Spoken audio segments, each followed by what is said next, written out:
Trato de placer saludarte y conectar con tu audiencia.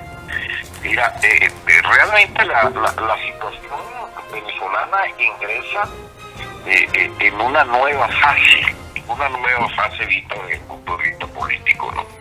¿Qué quiero significar con esto? Hay, en primer lugar, una condición ya manifiesta y evidente de ingobernabilidad en el país. Las instituciones públicas están totalmente fracturadas. Los procesos decisorios alrededor de lo que son las leyes que debe seguir el colectivo están desarrollándose dentro de un plano de absoluta irregularidad. En paralelo, obviamente, el país no acepta las leyes que surgen de este mecanismo dictatorial de la constituyente, con lo cual obviamente se mineraliza eso que yo llamo las condiciones de ingobernabilidad, porque no hay adhesión del país al proceso decisorio que tiene lugar en el Estado. Pero en segundo lugar hay otra vertiente u otra variante que no podemos descuidar, y es que esa sociedad que no acata ya al orden fijado del Estado ha roto sus lazos de identidad y de comunidad social, ¿no? Ha roto el elemento afectivo que la ata alrededor normalmente de grupos organizados, ¿no? O sea, ya uno ve que las manifestaciones que se dan fundamentalmente a través de grupos dentro de la academia, porque han mantenido un mínimo de cohesión, o dentro del campo de la iglesia, pero ya el escenario de organicidad que se da fundamentalmente la sociedad para participar en el ámbito de lo político ha implosionado totalmente con el último ejercicio hecho por la mesa llamada de la Unidad Democrática. Y hay otros actores que se han presentado para tratar de ver cómo remiendan o recogen los pedazos que han quedado. Esta es la verdadera realidad venezolana. Entonces uno dice, bueno, frente a esto, ¿cómo se avanza? Desde el gobierno obviamente no hay posibilidad de poder cerrar su circuito dictatorial, porque tiene un problema de por medio, no tiene cómo satisfacer ningún tipo de expectativa por parte de la población, a pesar de que estén inventando criptomonedas. Y la población lo que pide es básicamente acceso a los alimentos, acceso a las medicinas. Y desde el mundo opositor, obviamente, hay una nueva lógica, por llamarla así, que significa quien interprete cabalmente lo que está sufriendo el pueblo como víctima, podrá quizás reensamblarlo en función de una nueva actividad de carácter político. ¿Qué significa esto? Que diga, bueno, si ya el escenario electoral quedó totalmente muerto, disminuido, a pesar de que la comunidad internacional todavía apueste en algo a esa opción, lo cierto es que da la impresión de que el país ingresa en lo que se llama ahora el plano de la resistencia, que tiene muchísimas variables. ¿Qué significa esto? Es simplemente rechazar y resistir todo aquello que venga dentro del ámbito del Estado, esperando que esa resistencia pueda provocar una explosión en determinado momento. Esa era, a mi juicio, la realidad interna. Ahora, vista desde la OEA por ahora se contenta, creo que lo tiene planteado para el día de hoy en su debate, ver cómo alcanza que el gobierno suspenda esta elección que contribuyó simplemente ya al deslave o al derramamiento de la realidad política, disolviéndola en lo institucional y en lo social popular, y que suspenda esto para que se organice un nuevo esfuerzo electoral que ofrezca condiciones distintas y frente al cual pueda moverse la totalidad del país. Pero perdone, doctor Aguiar, doctor Aguiar, perdone. No lo sabemos. Aló, doctor Aguiar, perdone. Pero eso es tiempo, y mientras tanto La gente en la calle se está muriendo de hambre o de mengua, se está muriendo de hambre por falta de medicina. Y además ya sabemos que al gobierno no le interesa salir del poder por diferentes cuestiones y según los comentaristas, unos porque están metidos en narcotráfico, otros porque no tienen a dónde ir, otros porque temen las sanciones internacionales de la justicia, etcétera.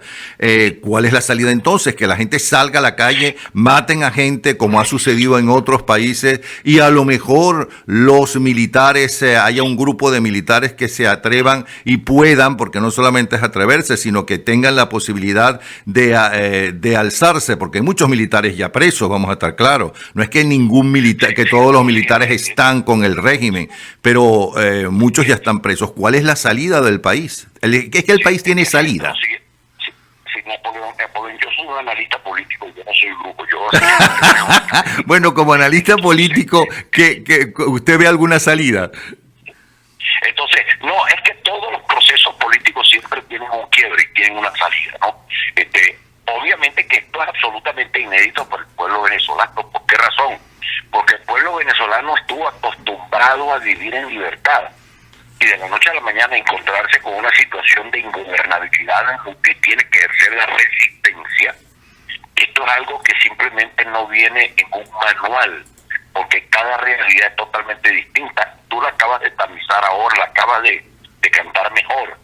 No se trata de una dictadura tradicional, de un régimen que está instalado allí con la finalidad de quedarse en el poder por el vicio del poder solamente. No. Se trata de una estructura criminal, transnacional, vinculada con el terrorismo, que ha secuestrado un Estado para establecer desde ese Estado y ese andamiaje sin cascarón, tratar de usarlo como puente para el negocio transnacional del crimen. Entonces, lógicamente que ellos no tienen otra opción ellos están en la misma situación de los jefes de los cárteles de la droga en México o en Colombia. No se pueden cambiar ya de oficio. O sea, negociar y decirle, mira, retírate ahora del negocio y te vas a disfrutar de lo que te has robado y quédate tranquilo y darnos espacio para que vengan otros. Esa situación no se presenta en el mundo de la criminalidad. Entonces, ahí es donde está lo atípico de ese proceso.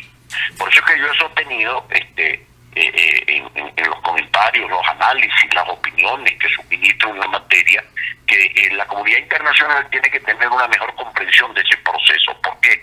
Porque ese pueblo de hecho y lacha, sufriente, que está desesperado, que no puede esperar, que se está muriendo de hambre, que se está muriendo de mengua, es un pueblo víctima secuestrado. Entonces, la actuación tiene que venir de afuera y es una actuación de tutela. ¿Cuál es la forma de tutela adecuada? Nadie quiere obviamente hablar de la llamada intervención militar. Resulta que eso nadie. El derecho internacional, la injerencia humanitaria. La injerencia humanitaria tiene suficiente piso en la comunidad internacional. Uno ve que el Grupo de Lima se acelera, pero nota que la OEA aspira todavía a tomar una decisión, a ver si convence al gobierno de que cambie las elecciones. Pero el señor Guterres en Naciones Unidas dice, caramba, el problema venezolano es como que va para largo. Entonces, frente a eso, obviamente, tiene que producirse una sinergia, una actuación interna, y aquí es donde yo le hago una apelación fundamentalmente a los actores de la vida social y política venezolana. No estoy hablando de los partidos, Napoleón. Estoy hablando básicamente de los que están en la cabeza de la academia, los que están en la cabeza de las universidades, lo que queda del sector empresarial, lo que queda de la comunidad organizada, lo que queda con algunos actores políticos. Ahí hay gente que está trabajando, María Corina Machado, le guste o no le guste a uno, Antonio Ledesma le guste a uno y no le guste a otro, pero todos son necesarios en este momento, tienen necesariamente que sentarse alrededor de una mesa todos y decir, bueno, ¿qué se hace cuando se pasa la resistencia? ¿Por qué?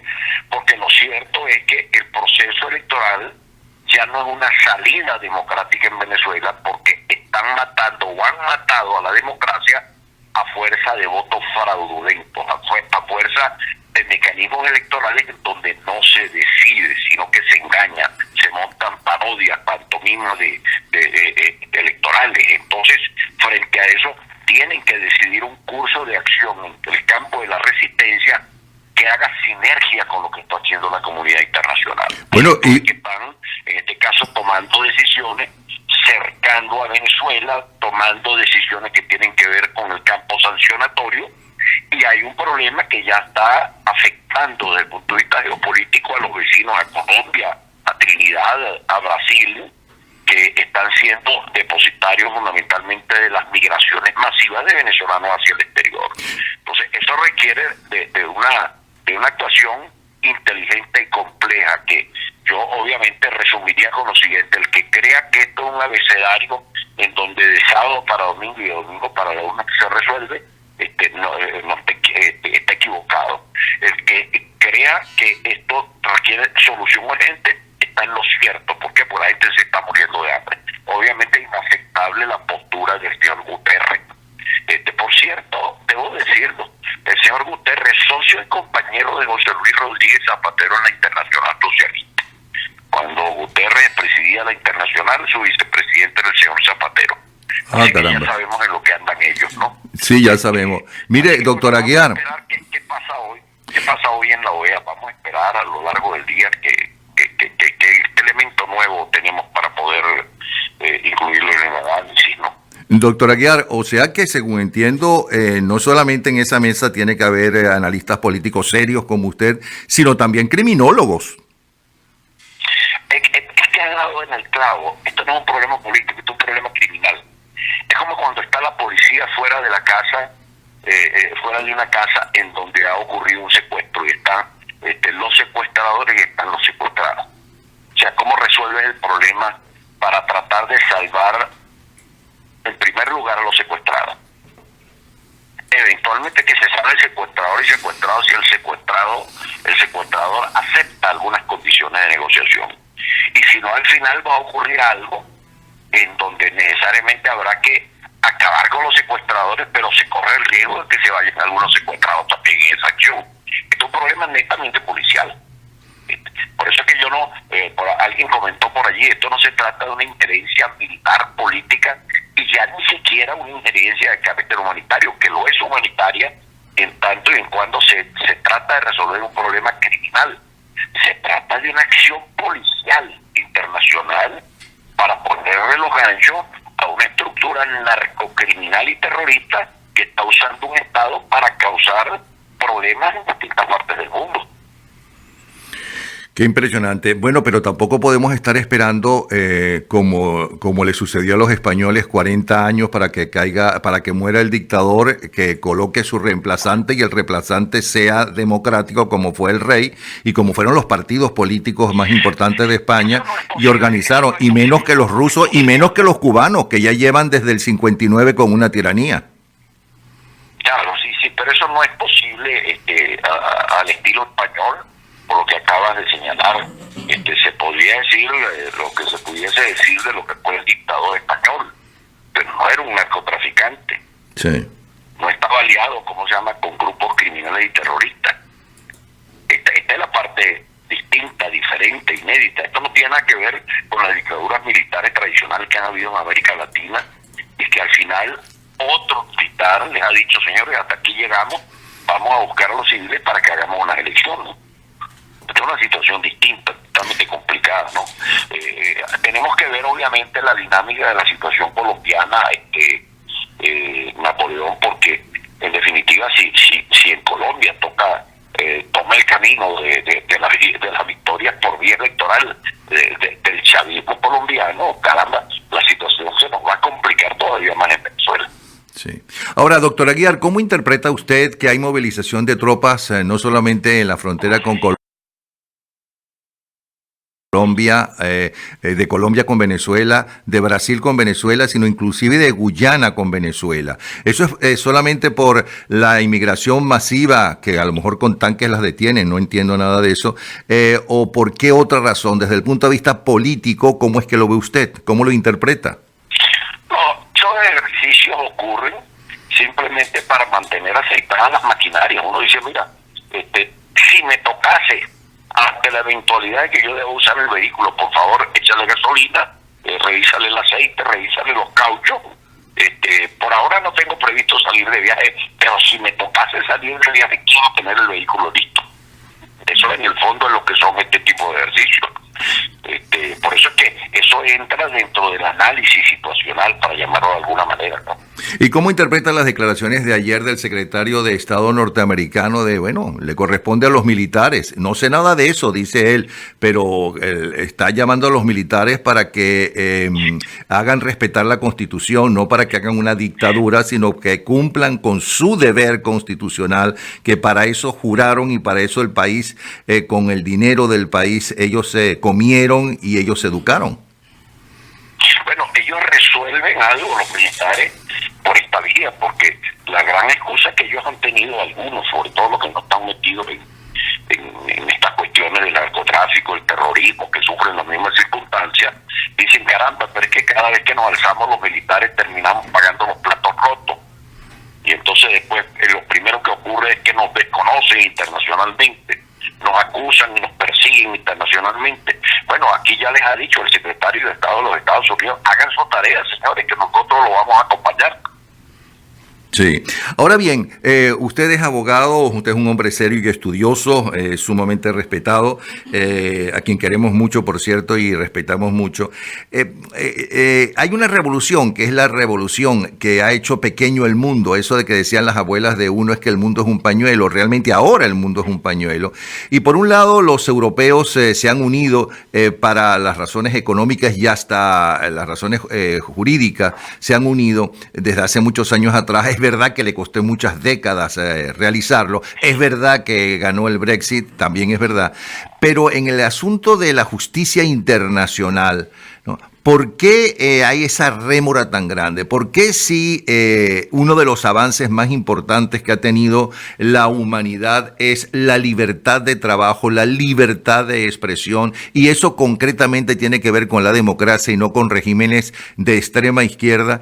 ¿Por qué las democracias no se saben defender y no tienen legalmente cómo defenderse cuando un país cae, por ejemplo, en el caso de Venezuela, con una dictadura que además es una narcodictadura? ¿Qué es lo que está pasando? Si da la impresión que a lo largo del tiempo, algún día, eso va a suceder porque la humanidad evoluciona, no involuciona.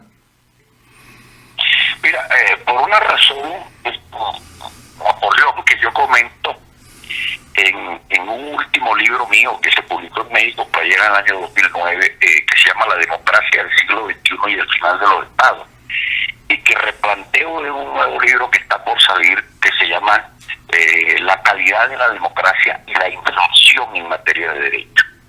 ¿Qué significa yo allí? Que se ha producido un corte en la evolución histórica del mundo. Hasta el día anterior, lo que valía para la organización del poder era el territorio, el espacio.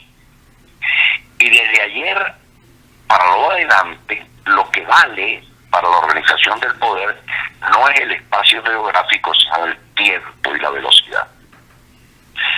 ¿Qué significa esto? Que estamos heredando estados y organizaciones del poder territoriales, gobernadas por esa idea clásica de la soberanía, el carácter impenetrable del territorio, en un mundo líquido que se mueve sobre las redes. Entonces ha surgido en el interreño como una suerte de figura muy perversa y malvada. ¿Por qué razón? Piensa en Berlusconi y piensa en Hugo Chávez. ¿Qué características tienen ellos en común? Son dueños de territorios soberanos, que son figuras de museo, pero que ahora usan las redes digitales para mantener una relación directa con los propios pueblos sin necesidad de tener instituciones, ni poderes legislativos, ni poderes judiciales, ni poderes orgánicos, ni partidos políticos, porque les son absolutamente inútiles. Entonces, esa experiencia que algunos la han llamado de post-democracia, lo que te da como resultado es una democracia de usa y tire. O sea, ese tipo de democracia donde tú vas cambiando de ideas, donde vas cambiando de iniciativas, donde vas cambiando de programas todos los días para simplemente llenar la necesidad y la avidez de sobreinformación que tienen los usuarios de las redes. Entonces no están pendientes de la coherencia política, de la coherencia, sino que todos los días tengan algo que los mantenga conectados. Entonces, eso requiere de una reorganización del Estado, requiere de una reorganización de lo que fue el mundo de los partidos, que ahora son piezas de museo, cuáles son las nuevas formas de organización del poder en el siglo XXI. Esto es lo que explica lo que está pasando en España, para ponerte un ejemplo. Cuando la gente descubre que la patria de bandera no tiene más significado que geografía, busca la patria de campanario, que dice, bueno, caramba, yo soy catalán, o sea, tengo raíces culturales que me atan a algo. Entonces, eso está generando una suerte de sismo, que uno lo nota también en América Latina. ¿Cuál es el discurso, obviamente, construido con penalidad y con sinvergüenzura por parte del socialismo del siglo XXI? Oye, no, tú eres ambientalista, tú eres parte de las tribus originarias, tú eres afrodescendiente, y se produce toda una inflación de derechos y de demandas frente a las cuales nadie tiene la capacidad de responder con eficacia. ¿Por qué? Porque ya los estados no existen, son cascarones vacíos. Entonces hay que recrear la experiencia democrática, la misma que hemos vivido desde Grecia, pero ahora cómo se monta la democracia sin territorio y sobre las redes. Bueno, ese fue el gran planteamiento que debatimos, por cierto, en la última oportunidad en octubre con los expresidentes reunidos de ideas, y recuerdo las confesiones de Uribe y del presidente Pastrana, en donde decían, la verdad que nosotros desafiamos en Colombia un referéndum que estaba organizado por el Estado, por el Vaticano, por los Estados Unidos, por el Premio Nobel, por los partidos políticos, por todas las instituciones, y creíamos que no podíamos ganar ese referéndum, y lo ganamos. ¿Cómo lo ganamos? Por las redes. El problema es que tú con las redes, si transformas las redes en la finalidad y no en el medio, no logras objetivos políticos, que es lo que en el fondo le ha pasado a la oposición venezolana. Como es una oposición que se ha construido simplemente sobre las redes, entonces hacen una política de usa y tire. Entonces, y resulta que el desafío que tiene es cómo construir una nueva realidad política en Venezuela. Pues apasionante y interesantísimo conversar con usted. Espero que se multipliquen esas conversaciones, ¿no? Tenga paciencia con nosotros y nos atienda las llamadas más a menudo, porque siempre es apasionante aprender con sus investigaciones, doctor Aguiar. Muchísimas gracias por estar esta mañana con nosotros. Un abrazo, Napoleón, para ti y para tu gente. Saludos, les habla Napoleón Bravo para invitarles a que nos sintonicen a través de aevestereo.com. Todos los días, de lunes a viernes a las 8 de la mañana, en 24 horas radio. También todos los días, 4 veces al día, de lunes a viernes, en tal día como hoy, en diferentes horarios, en la mañana y en la tarde. Y los fines de semana, sábado y domingo, desde las 3 de la tarde y hasta las 6, en nuestro programa de todos los años. Gente en ambiente, lo mejor de nuestra vida. aevestereo.com.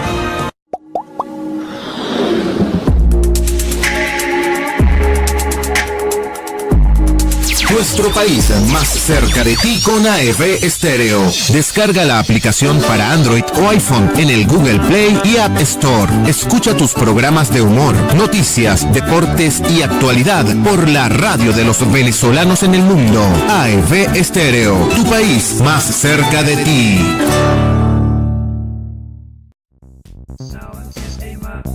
Sound system.